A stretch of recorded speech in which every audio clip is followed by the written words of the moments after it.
Hello दोस्तों, आपको स्वागत है मेरे चैनल अशोर स्टडी पॉइंट में। तो दोस्तों, हम लोग आज इनकम टैक्स के फर्स्ट यूनिट का चैप्टर है हमारा जनरल इंट्रोडक्शन का। हम अब पढ़ रहे हैं हमारा एग्रीकल्चर इनकम। इसके पहले हमारे बहुत से टॉपिक कवर हो चुके हैं, जैसे कि इनकम टैक्स कंप्लीट हो चुका है हमारा, अभी सैलरी कंप्लीट हो चुका है ना। ऐसे और भी टॉपिक कंप्लीट हो चुके हैं। अगर आपको उनकी वीडियो देखनी हो तो आप मेरे चैनल पे चेक कर सकते हैं, प्लेलिस्ट इनकम टैक्स पे। तो आज हम बात करेंगे हमारी एग्रीकल्चर इनकम। जैसे कि एग्रीकल्चर इनकम आप नाम से ही समझ में आ रहा होगा, कृषि आय। ओके, तो कृषि आय बेसिकली दोस्तों होती है एग्जम्प्ट। ये totally exempt from liability to income tax होती है। एग्रीकल्चर इनकम के लिए टैक्स नहीं लगता, लेकिन कुछ चीज़ों पर होता है, लग जाता है ना। तो आज हम वही चीज़ें पढ़ेंगे कि agriculture income and non agriculture income. तो इस वीडियो में हम एग्रीकल्चर इनकम के बारे में पढ़ेंगे। एग्रीकल्चर इनकम्स को 3 कैटेगरी में बांट दिया है मैंने। इन सब को पढ़ेंगे, अच्छे इंग्लिश में पढ़ेंगे, एक बार फिर हिंदी में समझेंगे। मैं कोशिश करूँगा, पूरी कोशिश करूँगा आसान से आसान भाषा में आप लोगों को समझा दूँ, ताकि आप लोग के समझ में जाए। I hope you understand. तो हम स्टार्ट करते हैं एग्रीकल्चर इनकम। तो एग्रीकल्चर इनकम को बांटा गया है ये 7 पॉइंट्स में। तो हम देख रहे थे 7 पॉइंट्स। जैसे कि हमारा पहला पॉइंट है एनी रेंट और रेवेन्यू ड्राइव्ड फ्रॉम लैंड। समझ चुके होंगे आप लोग, ठीक है। पहले हम इसको एक बार इंग्लिश में डिस्कशन कर लेते हैं, फिर मैं इसको हिंदी में अच्छे से समझाता हूँ। एनी रेंट, फर्स्ट पॉइंट हमारा, एनी रेंट और revenue derived from land. Second is which is situated in India. वो जो लैंड है वो इंडिया में सिचुएटेड होनी चाहिए। Is used for agriculture purpose. Then next हमारा कैटेगरी बी का first point, any income derived from such land by agriculture operation.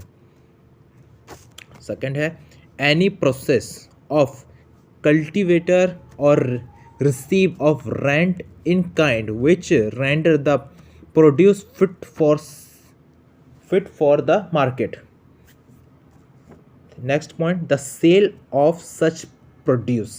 Then C का last point, any income from a farm house. ठीक है। तो मतलब ये है, पहले पॉइंट का हिंदी में हम समझा देते हैं एक बार। भूमि से प्राप्त कोई लगान या राजस्व, ठीक है।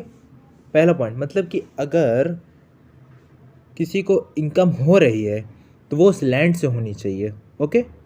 देन नेक्स्ट पॉइंट जो है हमारा which is situated in India. जो स्थान है, जो लैंड है, वो हमारा भारत में होना चाहिए और कहीं नहीं होना चाहिए। देन थर्ड है is used for agriculture purpose, मतलब कि कृषि प्रयोजन के लिए प्रयोग किया जाता है। मतलब कि वो सिर्फ एग्रीकल्चर पर्पस के लिए होना चाहिए, उसमें और कुछ नहीं करना चाहिए कि कुछ भी अदर यूज़ कर रहे हैं कि वहाँ पे होटल वगैरह खोल लिए। नहीं, यहाँ पे सिर्फ एग्रीकल्चर पर्पस के लिए यूज़ होगा वो, क्योंकि ये एग्रीकल्चर इनकम है तो उसका सिर्फ यूज़ एग्रीकल्चर पर्पस के लिए होगा। हमारा नेक्स्ट है any income derived from such land by agriculture operation. कहने का मतलब है कृषि प्रयोजन के लिए प्रयोग किया जाता है। मतलब कि समझ ही चुके होंगे आप, एग्रीकल्चर ऑपरेशन के लिए ही वो ज़मीन यूज़ की जाएगी और किसी के लिए नहीं यूज़ की जाएगी। अब next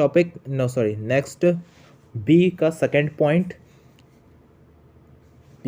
point, any process by cultivator or receive from rent in kind which render the produce fit for the market. कहने का मतलब कृषक द्वारा कोई प्रक्रिया या किराए के रूप में प्राप्त होने वाली कोई भी प्रक्रिया जो उपज को बाजार के लिए उपयुक्त बनाती है।